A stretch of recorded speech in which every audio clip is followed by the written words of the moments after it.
So hi everyone, welcome back to our channel. I hope you guys are doing good. So last week हमने community tab पे एक post डाला था जिस पे पूछा था ask us anything. तो आपने इतने प्यारे प्यारे क्वेश्चन पूछे, इतने फनी अगेन, जो कि मैं गुरसाहिब जी से पूछूंगी. इनको तो कभी क्वेश्चन का कुछ पता ही नहीं होता है और हमें बहुत मजा आता है Q&A में करने में, क्योंकि एक इंटरेक्शन होती है. हाँ. आप पूछते हो, हम बताते हैं. नॉर्मल वीडियो में क्या होता है, हम ही बताते रहते हैं. सही में. तो Q&A की एक फील अलग आती है हमें. और मुझे फील तब अलग आती है जब मैं गुरसाहिब जी को क्वेश्चन नहीं बताती और इनके इंस्टेंट जो होते हैं रैपिड फायर हो जाता है इनके साथ. पूछो मतलब करते हैं क्वेश्चन आंसर.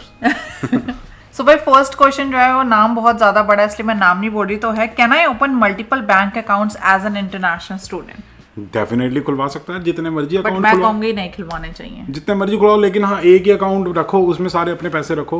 वर्क परमिट का वेट करो, जब वर्क परमिट वगैरह आ जाएगा, पीआर हो जाएगी, तब अपनी फाइनेंशियल मैनेजमेंट करना. 2-4 अकाउंट है भाई साहब, उसमें उस चीज़ के लिए पैसे हैं, इसमें इस चीज़ के लिए पैसे हैं, वो बाद में करना. स्टूडेंट टाइम पे एक अकाउंट, टेंशन फ्री. सही में एक अकाउंट जितना होता है ना उसमें टेंशन नहीं होती, वहीं पैसे आ रहे हैं जा रहे हैं दिख रहे हैं, कोई पेमेंट्स नहीं मिस हो रही हैं. तो it's better you have one single account और 1 और 2, इससे ज्यादा नहीं होना चाहिए. 2 इसलिए क्योंकि बच्चों को फीस पे वगैरह करनी होती है. हाँ, तो थोड़ा कर सकते हैं, या फिर अपने प्रेजेंट अकाउंट में ही, जैसे स्कॉशिया बैंक CIBC में, उसमें आप डिवाइड कर सकते हो एक चेकिंग अकाउंट से एक सेविंग्स अकाउंट. तो सेविंग्स में सारी सेविंग करो ऑब्वियसली, और चेकिंग में अपनी डे टू डे एक्टिविटीज जो भी बैंकिंग होती है वो करो. राइट.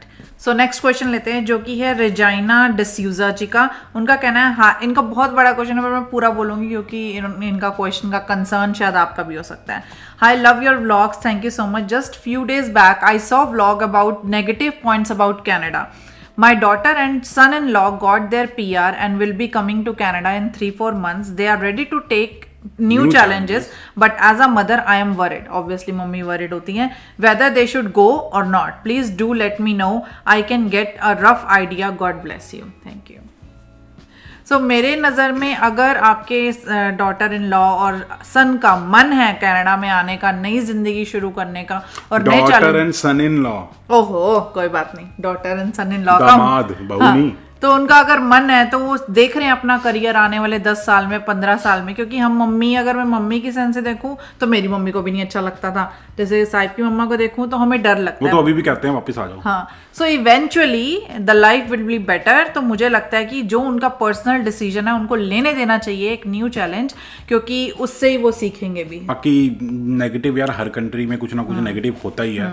अब 2-4 चीज़ें नेगेटिव हैं, कोई बात नहीं, वो तो मैनेज हो जाएगा, टेंशन की बात नहीं है. अगर अपने अंदर विश्वास है ना तो सारी चीज़ें हो जाएंगी. जॉब जो भी मिल जाएगी, घर भी बन जाएगा, आराम से सेटल हो जाओगे. सही में मेहनत is the key. Hard work करना पड़ेगा, स्मार्ट वर्क करना पड़ेगा, थोड़ा टाइम लगेगा, पेशेंस चाहिए. अगर वो पेशेंस है ना आपके अंदर की, यार मेरे साथ अभी ठीक नहीं हो रहा लेकिन हाँ धीरे धीरे सारी चीज़ें ठीक हो जाएंगी, अगर वो पेशेंस है, सब्र रख सकते हो, तो कोई टेंशन वाली बात नहीं है. लेकिन अगर आप अपनी होम कंट्री के अंदर जो भी आपकी ज़िंदगी चल रही है उसमें सोखे हो और यहाँ आने के बाद आपके पास पेशेंस नहीं है, आप चाहते हो कि सारी चीज़ें अभी हो जाएं, तो आपको कनाडा के अंदर बहुत ज़्यादा दिक्कत आने वाली है. तो प्लीज़ ये चीज़ें हैं जो मैं बताना चाहता हूँ. हाँ, और नेगेटिव ऐसा कुछ नहीं है कि आप अपनी ज़िंदगी स्टार्ट नहीं कर सकते हैं. अगर आपका मन है तो I would say definitely come. और आप अगर एज अ मम्मी वॉच कर रही हैं तो देखना आप भी आएंगी एक ना एक दिन. परवेज जी जो हर वीडियो पे कमेंट करते हैं, जैस्मिन जी की और मेरी भी, थैंक यू सो मच. तो इन्होंने एक बहुत बढ़िया सा क्वेश्चन पूछा है, कनाडा में आप कौन सा मैप ऐप चलाती हैं और for driving in Canada Jasmine दी. सो मैं यूज़ करती हूँ एप्पल मैप्स या गूगल मैप्स. मैं ज़्यादातर एप्पल मैप्स यूज़ करती हूँ, Gursahib ji Google Maps use करते हैं और हमारा इस पर लफड़ा हो जाता है. हाँ, एप्पल मैप चलाती रहेंगी, उसमें 2-4 चीज़ें हैं जो मेरे को अच्छी नहीं लगती हैं. जैसे कि उसमें कुछ डेटा वगैरह आता नहीं है जो लोग डालते हैं ना, जैसे यहाँ पे वो क्या कहते हैं उसको, ट्रैफिक नहीं, ट्रैफिक तो आ जाता है, वो नहीं होता स्पीड कैमरा अहेड या फिर एक्सीडेंट अहेड. एप्पल मैप्स में थोड़ी सी रॉन्ग इन्फो देता है कभी कभी, तो गूगल मैप्स मेरे को ज़्यादा बढ़िया लगता है, तो हम ये दोनों यूज़ करते हैं. राइट. अगला क्वेश्चन है पता नहीं किसका, द साइफर प्लेज का, house Canada for MBA please. बहुत सारे क्वेश्चन ये लोग, मैंने ये क्वेश्चन इसलिए लिया, बहुत लोग MBA के बारे में सुनते हैं. तो MBA अगर आप करना चाहते हो तो उसके लिए एक अच्छी यूनिवर्सिटी होना बहुत ज़रूरी है. अदरवाइज उस MBA का कोई फ़ायदा नहीं है. चाहे आप फिर वो MDU से कर लो, घर बैठे MBA आ जाएगी, उसका इक्विवेलेंट होगी अगर आप ऐसे ही कहीं से करोगे. टू बी वेरी फ्रैंक, अगर मैं ट्रांसपेरेंट आंसर दे रही हूँ तो इतना पैसा खर्च होगे, $60-70 हज़ार dollar. So go for the best university. MBA अच्छी होगी और उसकी वैल्यू होगी. या अगर आप टॉप 5 टॉप 10 यूनिवर्सिटी से कर रहे हो कनाडा की, लाइक रॉटमैन स्कूल ऑफ बिजनेस या फिर शूलिक स्कूल ऑफ बिजनेस, इन जगहों से कर रहे हो तो डेफिनेटली वर्थ इट है। लेकिन ऐसे किसी वैंकूवर के डाउनटाउन में जाके या किसी सिटी के डाउनटाउन में जो 4-4 5-5 कमरों के कॉलेजेस होते हैं, वहाँ पे जाके प्राइवेट यूनिवर्सिटीज़ में अगर आप MBA कर रहे हो तो उसको कोई फायदा नहीं होने वाला। इससे अच्छा कोई छोटा मोटा कोर्स ले लो, सस्ता सा, कनाडा आ जाओ, उसके बाद जॉब किसी ना किसी तरीके से लगवा लो।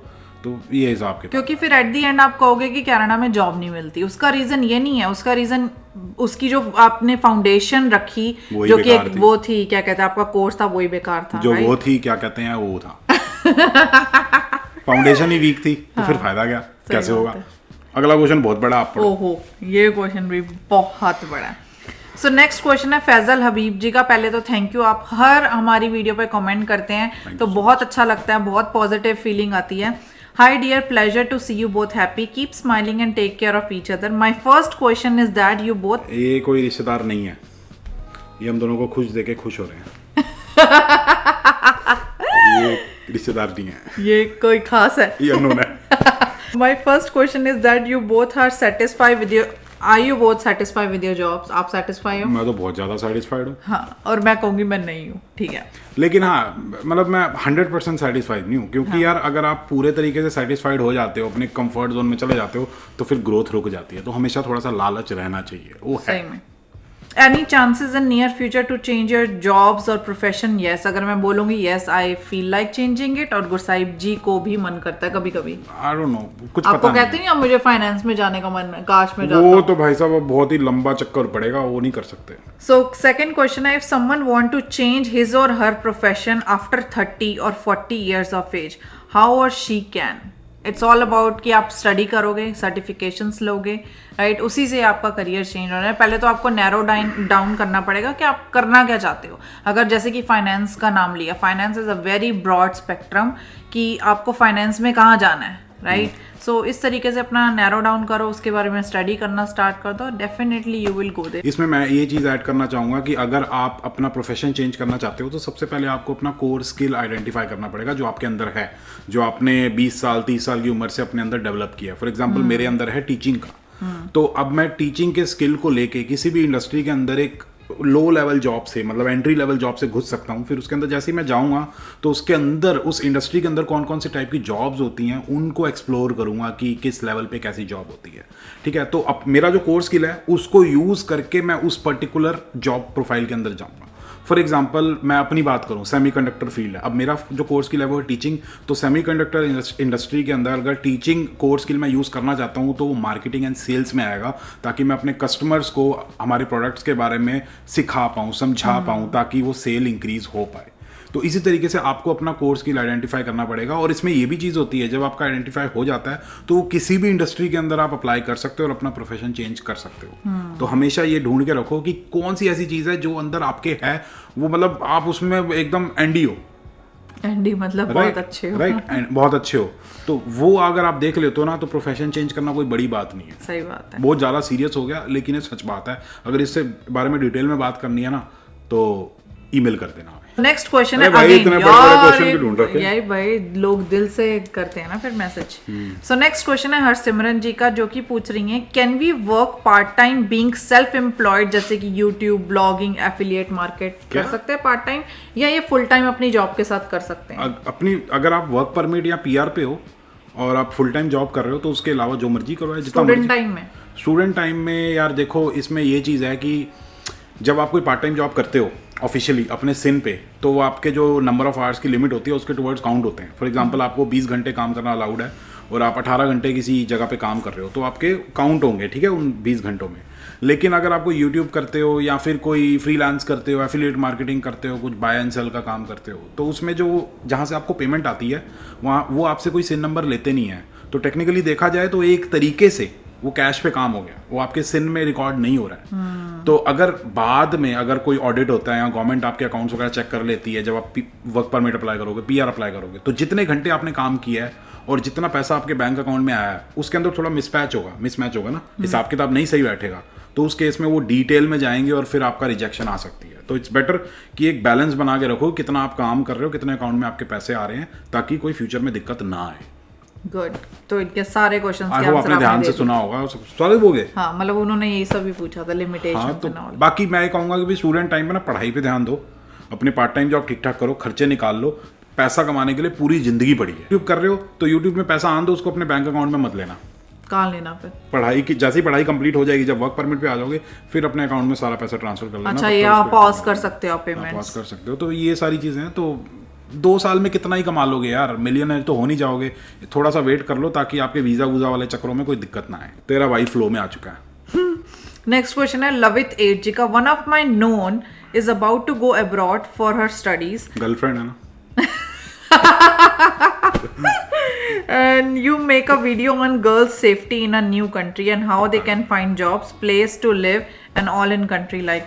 सबसे पहले तो मैं कहूंगी कनाडा जिस तरीके से पहले सेफ था अब वो नहीं है, राइट? बहुत ज्यादा क्राइम बढ़ चुका है। आप अपनी गाड़ी के अंदर बैठे हुए भी सेफ नहीं। डर लगता है, हम तो गाड़ी में घुसते ही लॉक कर देते हैं।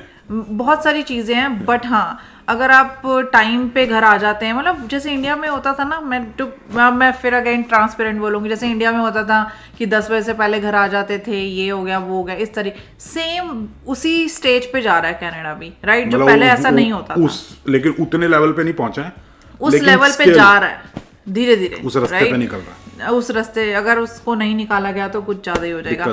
खैर, अब घर वगैरह कैसे ढूंढना है, तो इसके लिए आप फेसबुक मार्केट प्लेस पे जाकर घर वगैरह ढूंढ सकते हैं। इट्स वेरी इजी और कुछ ऐसा नहीं होता और कि मुश्किल हो। और दूसरी बात मैं आपको ये कहना चाहूँगी, जब आप घर ढूंढ रहे होंगे ना, कभी भी घर 1 ईयर की लीज साइन मत करो, हमेशा टेम्परेरी या फिर एयरबीएनबी। अगर आपको टेम्परेरी लीज नहीं मिल रही तो एयरबीएनबी पे हफ्ता रहो, अपना घर ढूंढो तो उसमें एंटर हो, क्योंकि भाई बेड बग्स हो गए, बेकार घर हो गया, बहुत सारी चीज़ें, बहुत इश्यूज चल रहे हैं, क्योंकि आपको तो पता है अकोमोडेशन की दिक्कत आ रही है।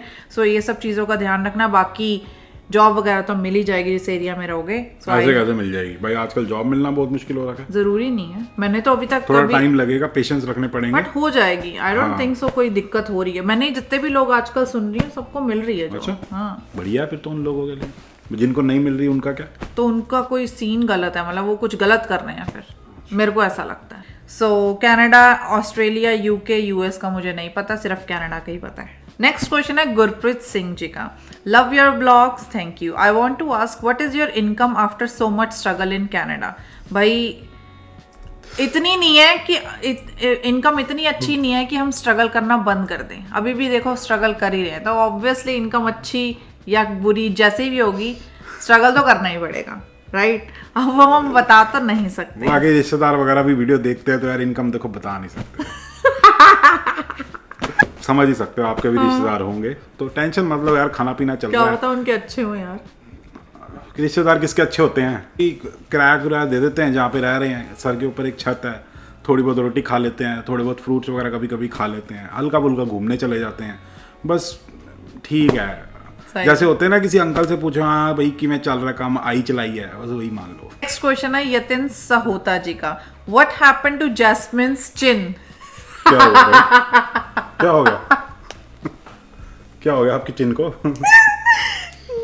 You got stitches and I'm sure there is a nice funny story behind it. अच्छा ये बताओ, मेरे को तो पता है।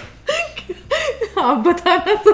अरे बचपन में झूला वूला झूल रही थी, वो नहीं होती पींग होती थी, पींग क्या कहते हैं उसको इंग्लिश में, क्या कहते हैं? ऐसे वाला स्लाइड जो भी होता है वो पता नहीं क्या होता है, जो बैठ के ऐसे ऐसे झूलते हैं, वो झूल रही थी, वो एकदम से जंप करके कुंडी के ऊपर ठा करके गिरी। तो ये बचपन से है। एक बारी तो ये था, दूसरी बारी भी था सेम जगह पे, वो मेरे को नहीं। छुपन छुपाई खेल रही थी मैं, मेरे को बहुत शुरू से हाइड एंड सीक खेलने का बड़ा शौक है। मंजी के नीचे छुपी, वो जो मंजी का लोहा होता है ना, ठक, मम्मी से एक बड़ा चाटा और फिर लगाए स्टिचेस डॉक्टर से। इंडिया में ये बड़ा होता था कि भी हमें चोट लगी है, मम्मियाँ चाटा मार रही है। कोई सेंस बनी इस बात की? हम रो रहे, ऊपर से चाटा मार और रोने लग जाते फिर। कह रहे और रोएगा, चुप। थप्पड़ मार के चुप करा रही भाई।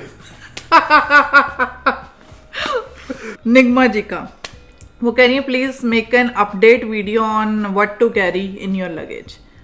मैं वैसे बनाएंगे, हमने सोचा था दोनों ने बनाएंगे, बट जैसे कि सितंबर इनटेक आएगा ना, उससे थोड़े दिन पहले बनाएंगे ताकि बच्चों की हेल्प हो जाए, ताकि ताजी ताजी रहे।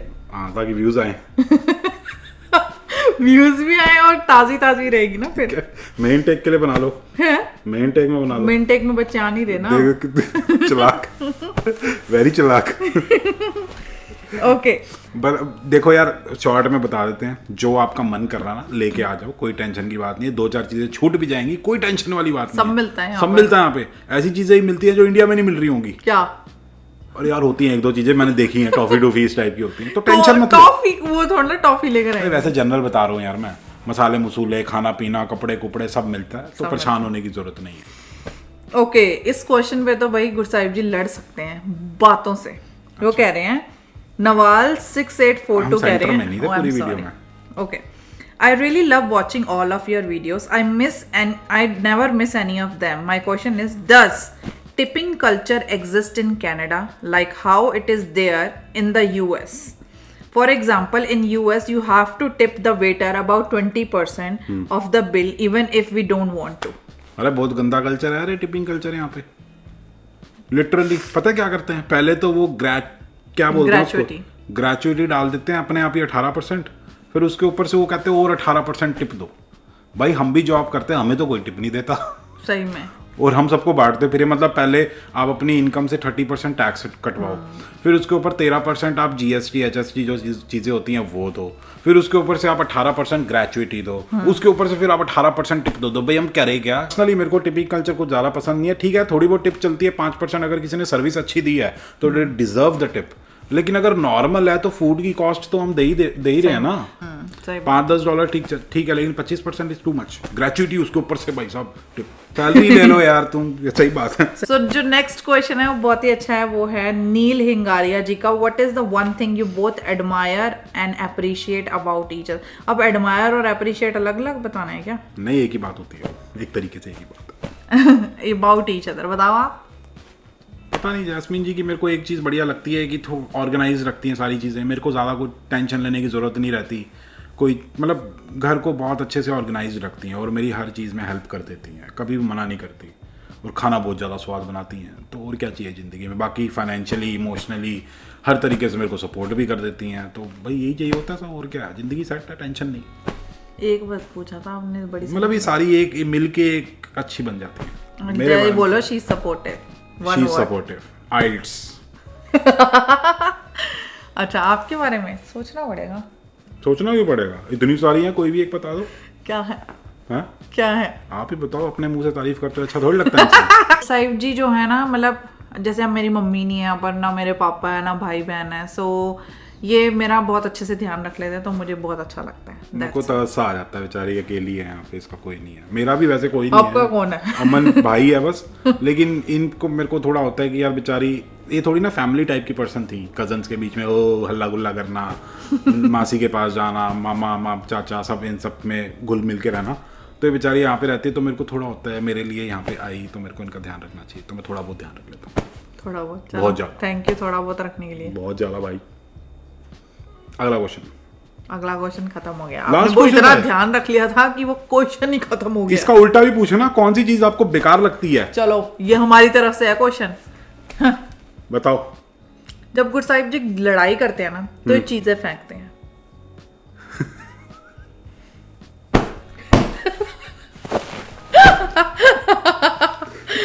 और वो चीज कुछ भी हो सकती है। लेट्स सपोज अगर कोई फ्लावर पॉट है, नहीं नहीं, मैंने फ्लावर पॉट कभी नहीं फेंका।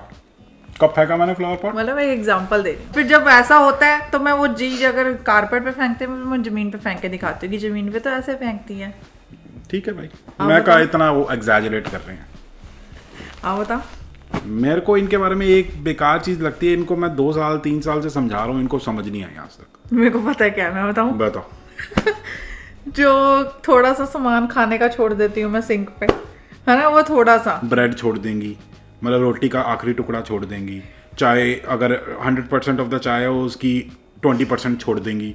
मतलब मेरे को सेंस समझ नहीं आती उस चीज़ की बड़ा। और फिर जब पूछो ना क्यों छोड़ा, बड़ा गंदा सा इलॉजिकल एकदम घटिया सा बहाना मार देंगे कि ये दिक्कत है। क्या है? कुछ भी अजीब सा। पराठा छोड़ेंगी, कहेंगे उसमें आलू नहीं थे, सिर्फ आटा था।